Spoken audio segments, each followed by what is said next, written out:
चलिए सुनिएगा, अब आप लोग यहाँ ध्यान दोगे, गप वगैरह अब मत कीजिएगा, इंपॉर्टेंट टॉपिक है आज। आज हम लोग स्टार्ट करेंगे न्यूक्लियोफिलिक सब्स्टिट्यूशन रिएक्शन। बहुत इंपॉर्टेंट है, कई रिएक्शन है और खुद देखो यहाँ पे आप कि जब न्यूक्लियोफिलिक सब्स्टिट्यूशन रिएक्शन पढ़ेंगे हम लोग तो क्वेश्चन डिस्कस करेंगे एक्सरसाइज 10.20 सॉरी, फिर है एक्सरसाइज का 10.8, फिर एग्जाम्पल का 10.5। ये सारा क्वेश्चन जो है वो जुड़ा हुआ है न्यूक्लियोफिलिक सब्स्टिट्यूशन रिएक्शन से ही, और ये टेबुलर फॉर्म में ये जो इन्फॉर्मेशन दिया हो यहाँ तक, तो ये यहाँ तक का पोर्शन आज डिस्कस करेंगे और इसी से रिलेटेड फिर मैकेनिज्म है वो हम लोग फिर अगले क्लास में डिस्कस करेंगे। फिर मैकेनिज्म से रिलेटेड भी क्वेश्चन एग्जाम्पल का 10.6, 10.7, 10.9। तो देख रहे हो कि कई क्वेश्चन ये सिर्फ न्यूक्लियोफिलिक सब्स्टिट्यूशन रिएक्शन से है। तो ये हेलो एल्केन हेलोरिन का सबसे बड़ा पार्ट है केमिकल प्रॉपर्टीज में, और हर एक जगह पे कुछ न कुछ कंसेप्ट की बात आएगी, तो ध्यान से समझना है। क्वेश्चन है बहुत सारा, तो लिखिए आप लोग भी topic nucleophilic substitution reaction, nucleophilic substitution reaction.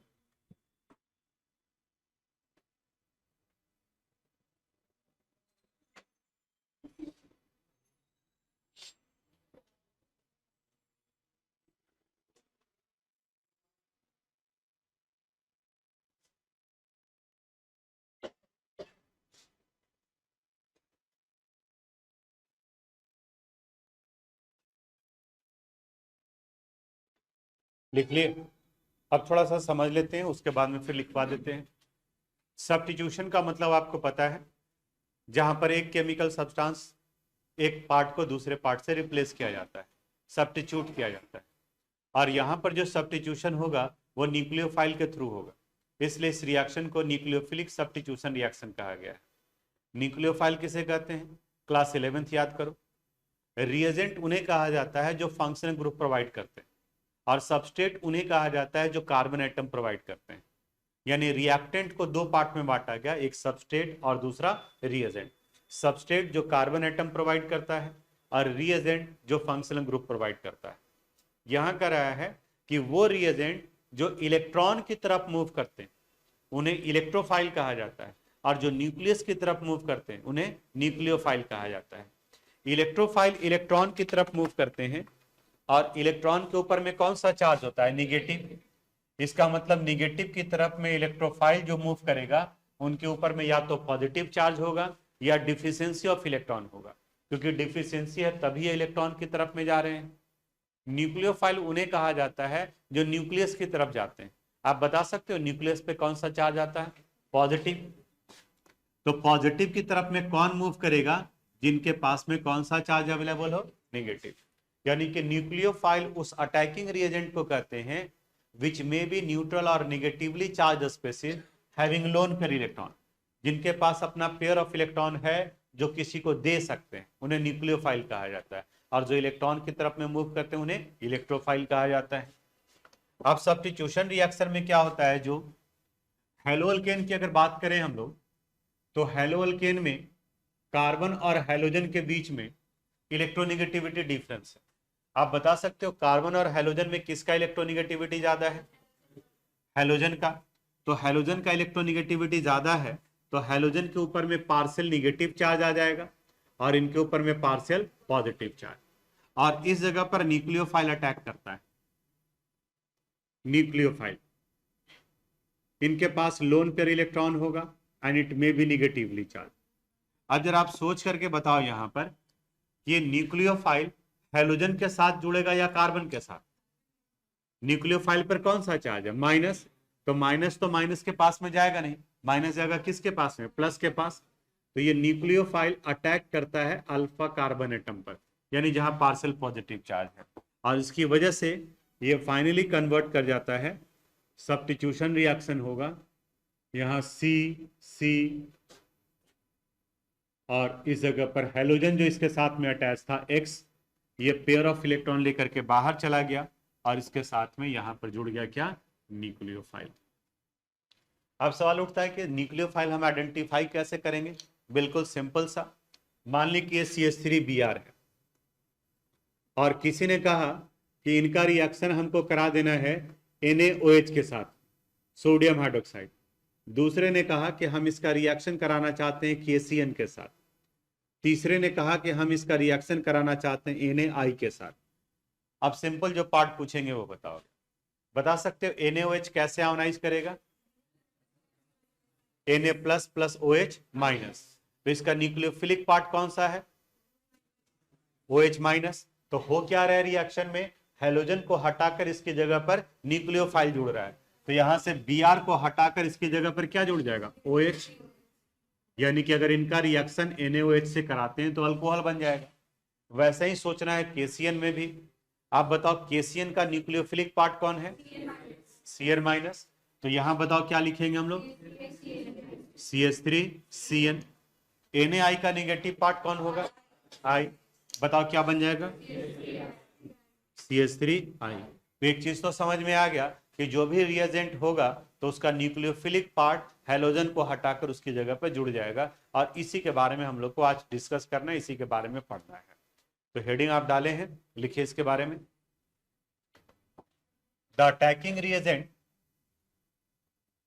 The attacking reagent, attacking reagent, reagent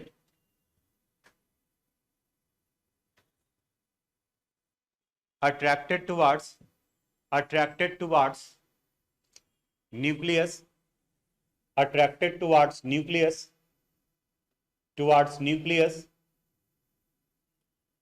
are called nucleophile, are called nucleophile, are called nucleophile. It may be negatively charged, it may be negatively charged or neutral species, it may be negatively charged or neutral species having lone pair electron. It may be negatively charged or neutral species having lone pair electron.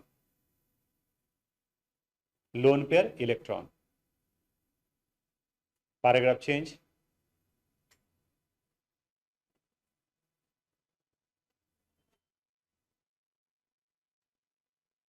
In haloalkane, halogens are more electronegative.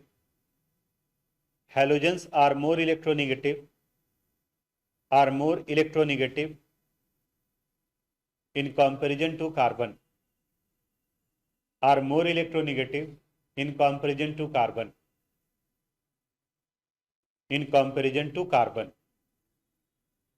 More electronegative in comparison to carbon. And therefore, a partial positive charge, and therefore a partial positive charge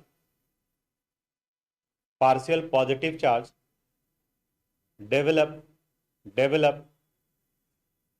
on the alpha carbon atom,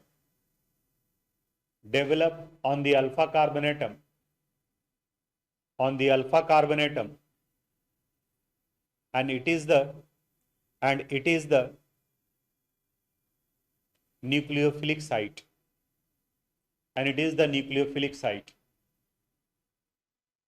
nucleophilic site.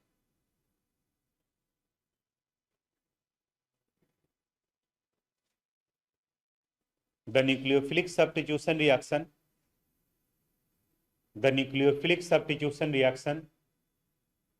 take place as follows. तो आप इसको note कर लीजिए, यहां जो लिखा हुआ है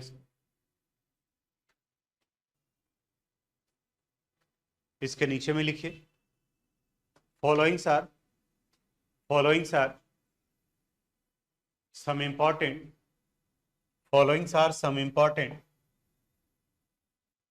nucleophilic substitution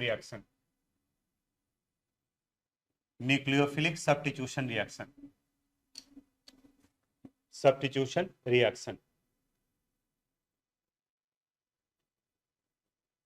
कई रिएक्शन आएंगे, इसमें से फर्स्ट हम लोग को पढ़ना है reaction with NaOH aqueous, bracket में AQ लिखोगे, जरूरी है वो, NaOH एक्वस और KOH aqueous, KOH aqueous.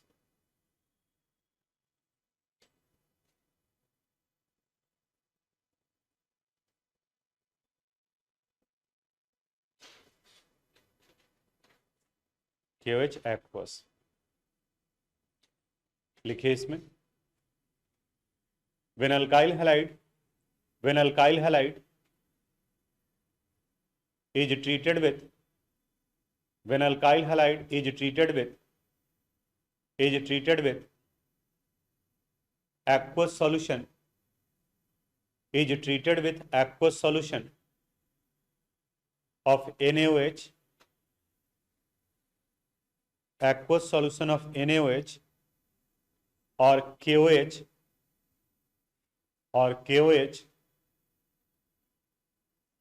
alcohol is formed,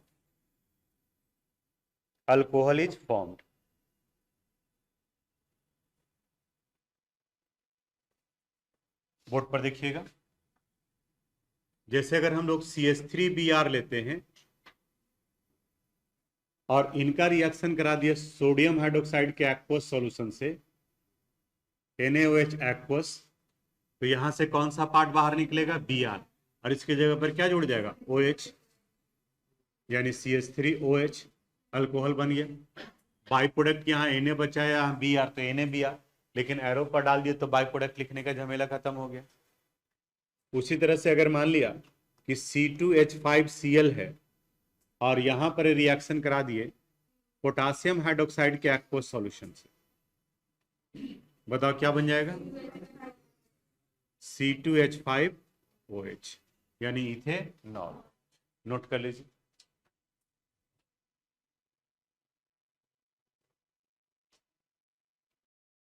हो गया? बोलो यहां कोई दिक्कत? यानी सोडियम हाइड्रोक्साइड या पोटासियम हाइड्रोक्साइड का एक्वस सॉल्यूशन रहेगा तो अल्कोहल बनेगा। लेकिन एक क्वेश्चन यहां आ जाता है, देखो एक्सरसाइज 10.20 का क्वेश्चन है, the treatment of alkyl chloride with aqueous KOH leads to the formation of alcohol, but in the presence of alcoholic KOH alkenes are major product. याद करो इलिमिनेशन रिएक्शन, छुट्टी के बाद में जब आप आए थे तो वहां पढ़े थे हम लोग, और वहां बताए थे कि अल्कोहलिक पोटासियम हाइड्रोक्साइड और अल्कोहलिक सोडियम इथॉक्साइड के प्रेजेंस में बीटा इलिमिनेशन रिएक्शन होता है और वो कन्वर्ट कर लेता है किसमें? अल्कीन में। यानी यहां जो क्वेश्चन ये पूछा गया, ये क्वेश्चन ये बता रहा है यहां रिएक्शन में, जैसे ये कंपाउंड लिए हम लोग CH3 CH2 यहां Br, और इस जगह पर दो कंडीशन दिया हुआ है। एक दे दिया कि अगर इनका रिएक्शन एक्वस पोटासियम हाइड्रोक्साइड से कराते हैं, जो कि अभी पढ़ रहे थे, तो Br को हटाकर इसकी जगह पर क्या जुड़ जाएगा? OH, यानी CH3 CH2OH।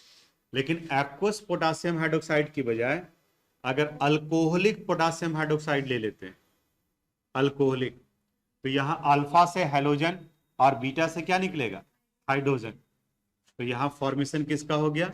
CH2 double bond CH2 का। दोनों के रिएक्शन का नाम भी अलग अलग है। इस वाले रिएक्शन को हम लोग कह रहे हैं nucleophilic substitution reaction, nucleophilic substitution reaction.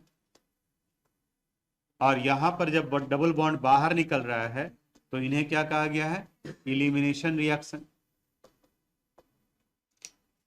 Elimination reaction.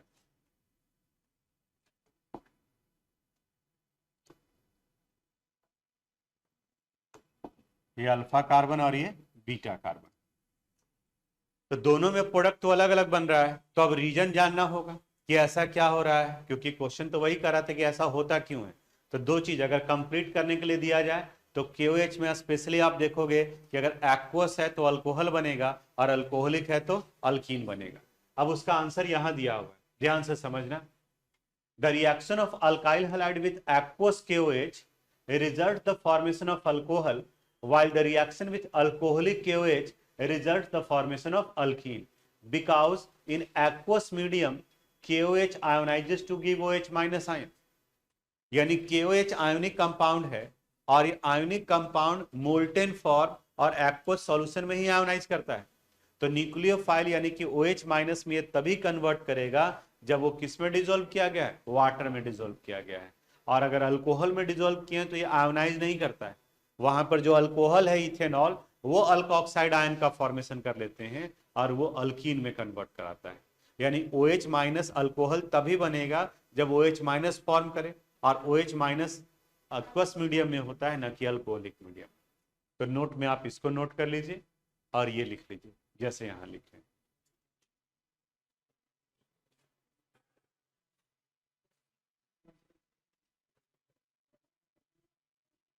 हाँ, इसी क्वेश्चन का आंसर है ऊपर में, ये जो नोट में लिखवाए उसी का। आप क्वेश्चन नहीं लिखो, क्वेश्चन नंबर सिर्फ लिख लेना, एक्सरसाइज 10.20।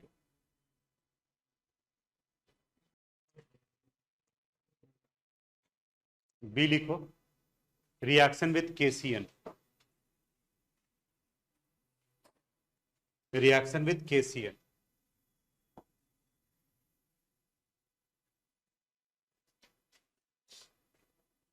KCN लिखिए, when alkyl halide, when alkyl halide is treated with, when alkyl halide is treated with KCN, is treated with KCN, it results the formation of, it results the formation of alkyl cyanide, it results the formation of alkyl cyanide, alkyl cyanide।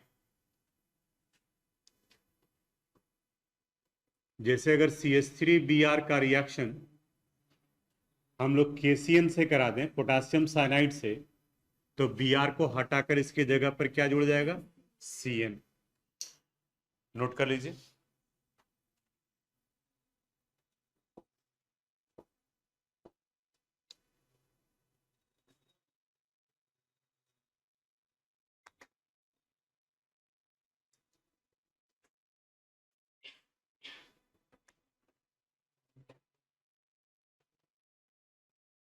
हो गया। Next लिखो, reaction with AgCN,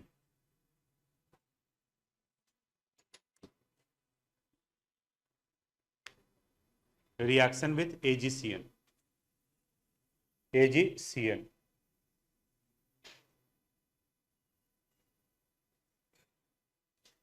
देखिए, when alkyl halide, when alkyl halide is treated with, when alkyl halide is treated with AgCN, is treated with AgCN, it results the formation of, it results the formation of isocyanide, it results the formation of isocyanide, isocyanide। यानी अगर CH3Br का reaction करा दिए AgCN के साथ, तो यहां formation हो जाएगा आइसोसाइनाइड यानी CH3NC। नोट कीजिए इसको।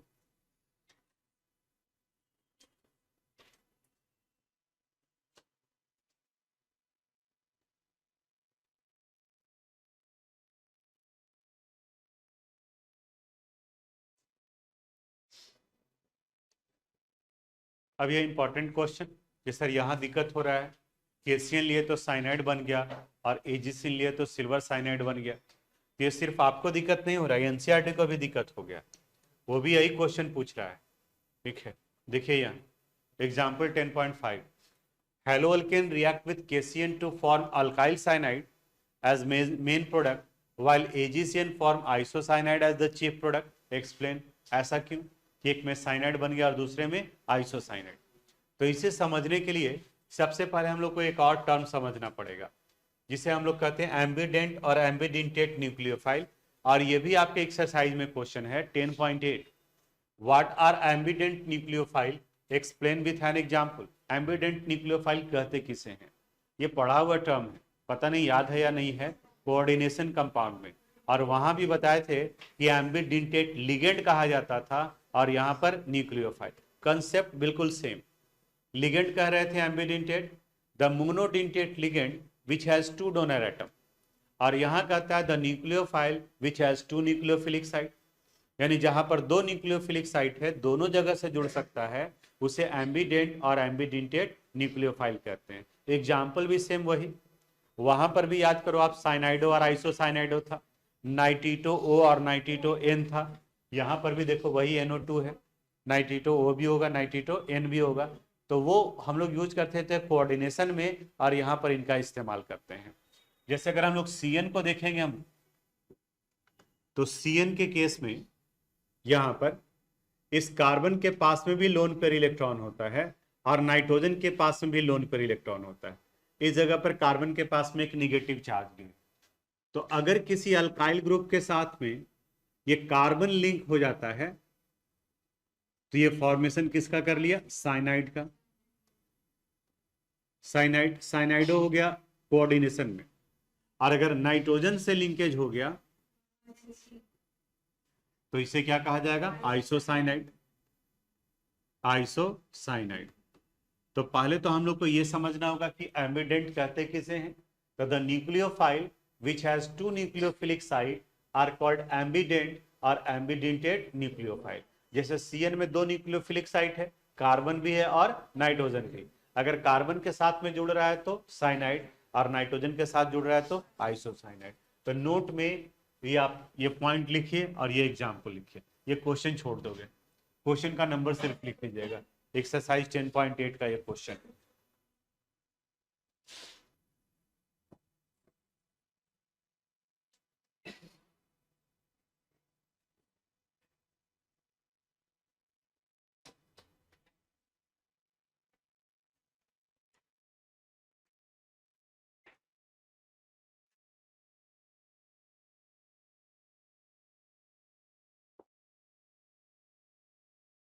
देखो यहाँ क्या लिख रहा है, the reaction with KCN gives cyanide because in this condition both carbon and nitrogen atom have lone pair electron। ध्यान से समझोगे। जैसे अगर हम लोग KCN लेते हैं पोटासियम साइनाइड, तो पोटासियम साइनाइड में पोटासियम और कार्बन के बीच में आयोनिक बॉन्ड बनता है, यानी कि यहाँ पर K+ और CN में कार्बन के ऊपर में माइनस चार्ज आता है और इस नाइट्रोजन के पास में भी लोन पेयर इलेक्ट्रॉन। जबकि AgCN के केस में, AgCN में सिल्वर और कार्बन के बीच में कोवलेंट बॉन्ड बना होता है। तो सिर्फ और सिर्फ किसके पास में फ्री है इलेक्ट्रॉन? नाइट्रोजन के पास। यही मेन रीजन है, ध्यान से समझोगे। KCN में पोटासियम और कार्बन के बीच में आयोनिक बॉन्ड है, तो आयोनिक बॉन्ड की वजह से कार्बन के पास से भी इलेक्ट्रॉन आया, एक इलेक्ट्रॉन कार्बन का और एक किसका दिया हुआ? पोटासियम का। और नाइट्रोजन के पास में भी है। लेकिन AgCN में सिल्वर लिस्ट रिएक्टिव मेटल है, लिस्ट रिएक्टिव मेटल होने की वजह से इनके आयोनाइजेशन एंथैल्पी का वैल्यू हाई है और हाई आयोनाइजेशन एंथैल्पी में इलेक्ट्रॉन लूज नहीं करेंगे, तो फिर क्या कर लेंगे? शेयर कर लेंगे। तो कार्बन का इलेक्ट्रॉन ऑलरेडी यहां पर यूज है, तो सिर्फ क्या बचा हुआ है? नाइट्रोजन। अब इस वाले केस में KCN में अगर आप रिएक्शन करा देते हो CH3Br के साथ KCN का, तो इनके पास दोनों ऑप्शन है, कार्बन से भी जुड़ सकता है और नाइट्रोजन से भी। तो देखें कि कहाँ एफिनिटी ज्यादा है, तो कहता है कि जो निगेटिव चार्ज है उसकी तरफ में इंटरेक्शन ज्यादा होगा। और दूसरा, कार्बन और कार्बन के बीच में स्ट्रॉन्ग बॉन्ड बनता है क्योंकि ये नॉन पोलर नेचर का होगा, इस कार्बन और नाइट्रोजन के रिस्पेक्ट में। तो यहां पर ये चला गया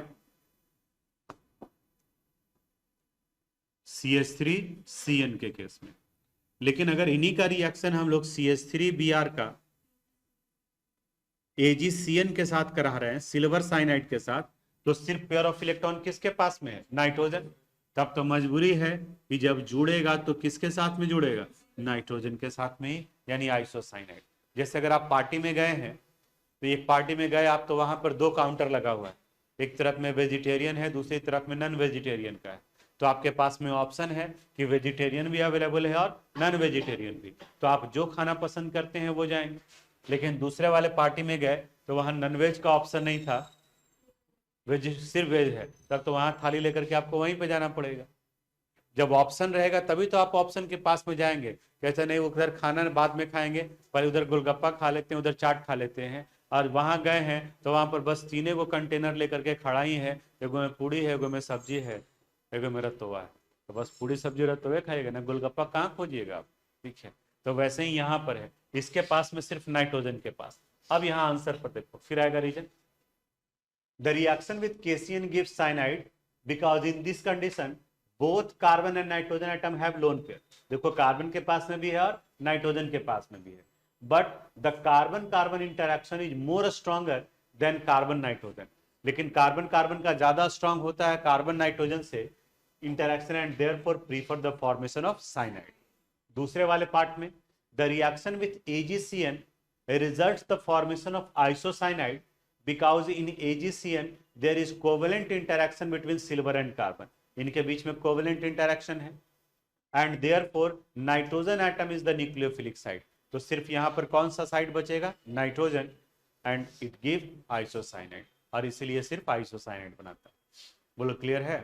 तो आप क्या करोगे, ये वाला पार्ट नोट करोगे, फिर केसीएन का एग्जाम्पल लिखिएगा, सेकंड वाला पार्ट नोट करेंगे, फिर एजीसीएन का लिखेंगे। नोट कर लीजिए, हटाएं।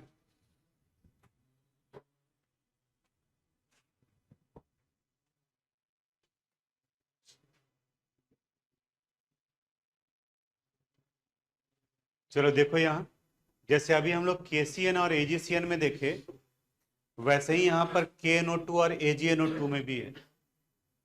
KNO2 के केस में करा due to the same reason, KNO2 result the formation of alkyl nitrite while AgNO2 result the formation of nitroalkane। यहां पर भी वैसे ही इसके स्ट्रक्चर को अगर हम लोग देखें, KNO2 ऐसे बनता है स्ट्रक्चर, KON और डबल बॉन्ड, यहाँ ये नाइट्रोजन न्यूक्लियोफिलिक साइट के रूप में काम करता है, और यहां पर ये ऑक्सीजन इनके ऊपर में माइनस चार्ज। ध्यान से देखना, AgNO2 में ये स्ट्रक्चर है AgNO2 का, AgON डबल बॉन्ड।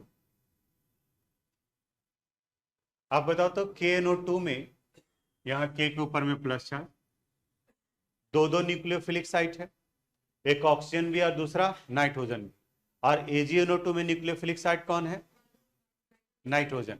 तो यहां पर सिर्फ नाइट्रोजन ही न्यूक्लियोफिलिक साइट है।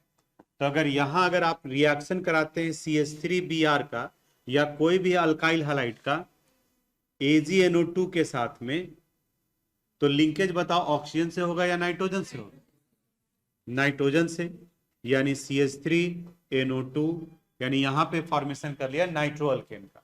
लेकिन यहां पर लिंकेज किसके साथ में होगा, ऑक्सीजन के साथ, यानी अगर CH3Br का रिएक्शन KNO2 के साथ कराया गया तो यहां ये फॉर्मेशन हो जाएगा CH3ONO।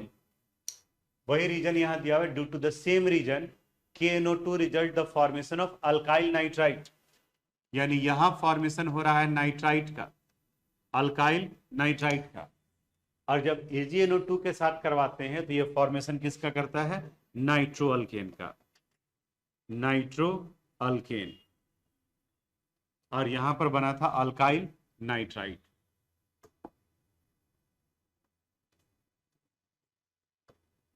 तो वहां अगर आप लिखे होंगे तो ये था आपका नोट में फर्स्ट पॉइंट, ये हो गया नोट में सेकंड पॉइंट, इसको नोट में क्या कर दोगे आप, थर्ड पॉइंट, और ऐसे D और E करके नोट कर लीजिए। देख रहे हैं सब एक ही कंसेप्ट से रिलेटेड है और स्ट्रक्चर ध्यान में है, तो फिर बनेगा इसको।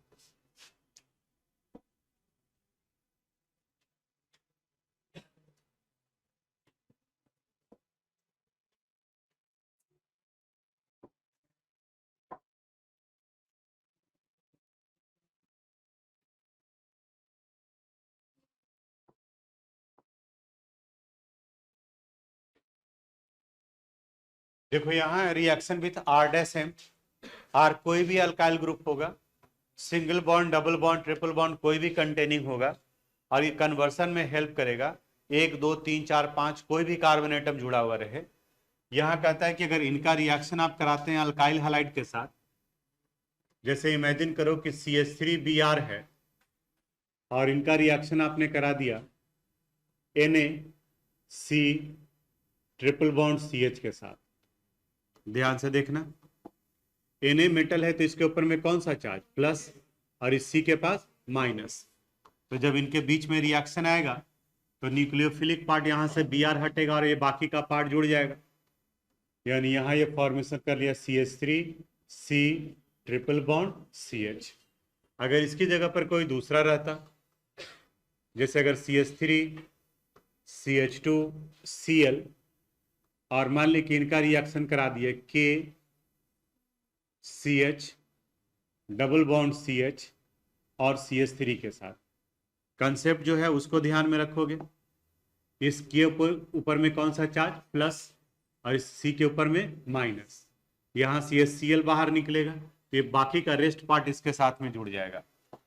आप बोलिए क्या प्रोडक्ट लिखे, CH3CH2CH डबल बॉन्ड CH और यहाँ CH3।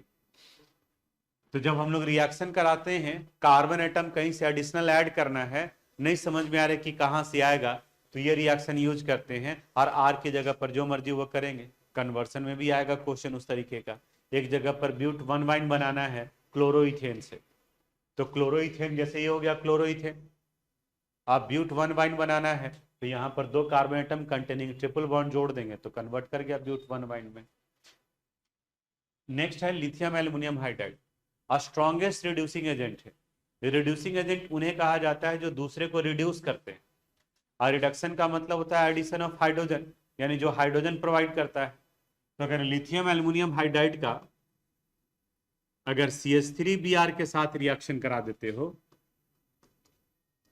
LiAlH4 का, तो ये Br को हटाकर हाइड्रोजन दे देगा। तो सोचो, तो यहां से पहले ऑलरेडी 3 हाइड्रोजन है, एक और हाइड्रोजन दिया, ये किस में कन्वर्ट कर जाएगा, CH4 में। वहीं अगर C2H5Cl है और इनका भी रिएक्शन कराते हैं लिथियम एल्युमिनियम हाइड्राइड से, क्या बनेगा, C2H6। और ये स्ट्रॉन्गेस्ट रिड्यूसिंग एजेंट है, हर चैप्टर में आएगा। ये अल्कोहल को भी रिड्यूस कर देगा, अल्डिहाइड को भी रिड्यूस करेगा, इवन कार्बोक्सिलिक एसिड को भी रिड्यूस करेगा, और सब जगह पर यह हाइड्रोजन प्रोवाइड करता है। नोट कर लीजिए इन दोनों।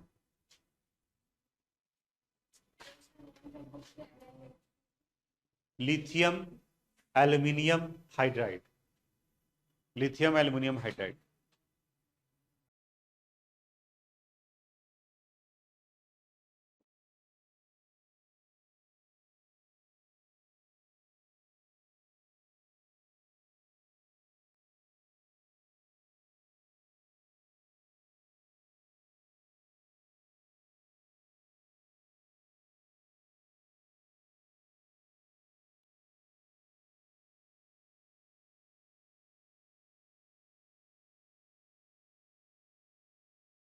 नोट कर लिया आप लोग।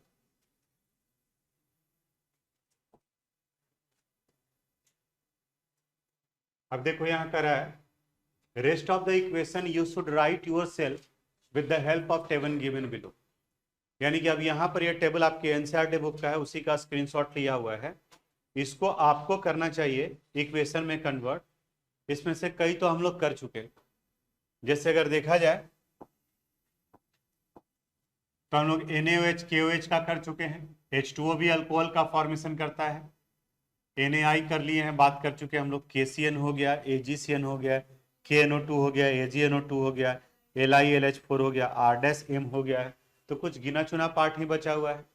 अब जैसे अगर NH3 को हम लोग लेकर के चलें तो NH3 का ये स्ट्रक्चर H N और H। अब आ रहा है कि इसमें न्यूक्लियोफिलिक पार्ट कौन है, जो पूछेंगे वो आप बताना, पता चल जाएगा। आप बता सकते हो हाइड्रोजन और नाइट्रोजन में किसका इलेक्ट्रोनिगेटिविटी ज्यादा है, नाइट्रोजन का। तो अगर इनके बीच का ये बॉन्ड टूटेगा तो हाइड्रोजन के ऊपर में आ जाएगा प्लस चार्ज और नाइट्रोजन पर माइनस चार्ज, इसका पेयर ऑफ इलेक्ट्रॉन यहाँ चला गया, यानी कि न्यूक्लियोफिलिक पार्ट कौन सा हो गया, N। तो यहाँ N के साथ में 2 हाइड्रोजन यानी कि NH2 बन जाएगा। इसे प्राइमरी अमाइन कहा जाता है। लेकिन वही RNH2 लेते हैं तो ऑलरेडी R N H और H है, तो आप एक हाइड्रोजन बॉन्ड ब्रेक करेंगे, यहां से मान लीजिए कि ब्रेक किए, तब इसके ऊपर में प्लस चार्ज, यहाँ माइनस चार्ज, तो आप देखो यहाँ पर NH जुड़ेगा, देखिए यहीं पर आ गया RNH। इन्हें सेकेंडरी अमाइन कहा जाता है, फिर tertiary amine. Primary, secondary, tertiary amine हम लोग के ऑर्गेनिक का लास्ट चैप्टर है, यानी कि उस जगह पर डिस्कस करेंगे। तो आपको क्या करना चाहिए, इसको इक्वेशन के फॉर्म में लिखो। तो कैसे लिखोगे, जो ये टेबल तो आपके पास में है ही है, ये टेबल आपको हेल्प करेगा। बताते हैं कैसे लिखना है। जो जैसे कोई एक एग्जाम्पल ले लेते हैं, मान लिया यहां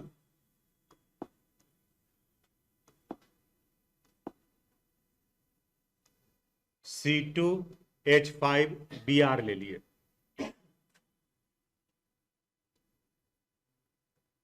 इनका रिएक्शन सोडियम हाइड्रोक्साइड के एक्वस सॉल्यूशन से कराओ, या फिर पोटेशियम हाइड्रोक्साइड के एक्वस सॉल्यूशन से कराओ, या फिर किसके साथ में, H2O। इन तीनों कंडीशन में देखिए तो क्या बन रहा है, NaOH, KOH, H2O, इन सब में क्या बन रहा है, ROH यानी कि अल्कोहल। तो उसी को यहां पर ये लिख देना है। यहाँ क्या बन जाएगा, C2H5OH, और ये कंपाउंड कौन सा बना, अल्कोहल। इसके बाद में फिर देखो कि क्या है, किनके साथ रिएक्शन है, किनके साथ है, NaOR। R कोई अल्काइल ग्रुप हो सकता है, मान लीजिए इनके साथ करा दिए, NaOCH3। बिल्कुल एकदम ध्यान से देखो, सोडियम और ऑक्सीजन, सोडियम पर प्लस चार्ज और ऑक्सीजन पे कौन सा चार्ज, माइनस। यहां से Br हटेगा, बोलो क्या लिखेंगे, C2H5OCH3। इस कंपाउंड को ईथर कहा जाता है, यानी यहां फॉर्मेशन किसका हो गया, ईथर का। देखिए NaOR, ROR डैश किसका फॉर्मेशन कर लिया, ईथर का। फिर इसके बाद में किसका है, Na का। अगर इनका रिएक्शन करा दिए Na के साथ, सोचो कैसे आयोनाइज करेगा, Na plus plus I minus, बोलो यहां क्या लिखे, C2H5I। एक रिएक्शन भी था आयोडो अल्केन, और इसका नाम था एक कौन सा, हेलोजन एक्सचेंज मेथड में फिंकलस्टन रिएक्शन, भूल गए ना। स्वार्ज रिएक्शन में फ्लोरो बना था, और फिंकलस्टन रिएक्शन में आयोडो बना था, जिसमें क्लोरो या ब्रोमो का सोडियम आयोडाइड के साथ रिएक्शन कराते हैं। फिर देखो किसके साथ था, NH3 के साथ था। अब अगर इनको NH3 के साथ रिएक्शन करा देते हैं, प्लस NH3, तो एक हाइड्रोजन हट जाएगा और यहां बन जाएगा C2H5NH2, प्राइमरी अमाइन। वहीं अगर इनका R की जगह पर कोई ले लो, मान ली कि इनका रिएक्शन करा दिए CH3NH2 के साथ, तो फिर यहां से एक हाइड्रोजन हटेगा, तो यहां आ जाएगा C2H5NHCH3। ये था प्राइमरी अमाइन, और ये क्या हो गया, सेकेंडरी अमाइन। इसी तरह से टर्शियरी, क्वाटरनरी। तो बताओ आप ये टेबुलर फॉर्म को इक्वेशन में लिख सकते हैं, तो एक बार लिखिएगा। मेरे लिए तो आसान था कि यहाँ पर जैसे लिखे वैसे ही 5-6 और बचा हुआ है। जब वहां तक कर दिए तो देखो ना, यहाँ तक तो कर दिए, केसीएन का ऑलरेडी लिखा हुआ है आपका, एजीसीएन लिखा हुआ है, KNO2 लिखा हुआ है, AgNO2 लिखा हुआ है, LiLH4। तो एक और एक, दो, दो को छोड़ दिए आपका गधा जन्म मिटाने के लिए। ठीक है, कि हम भी कुछ बनाए हैं, है समझ में।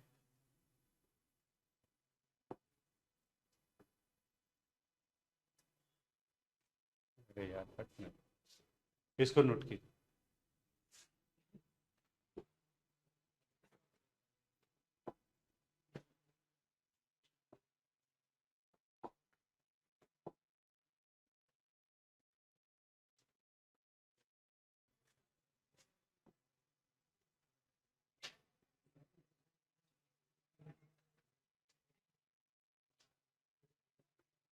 अब इसके बाद हम लोग को डिस्कस करना होगा मैकेनिज्म न्यूक्लियोफिलिक सब्स्टिट्यूशन रिएक्शन का।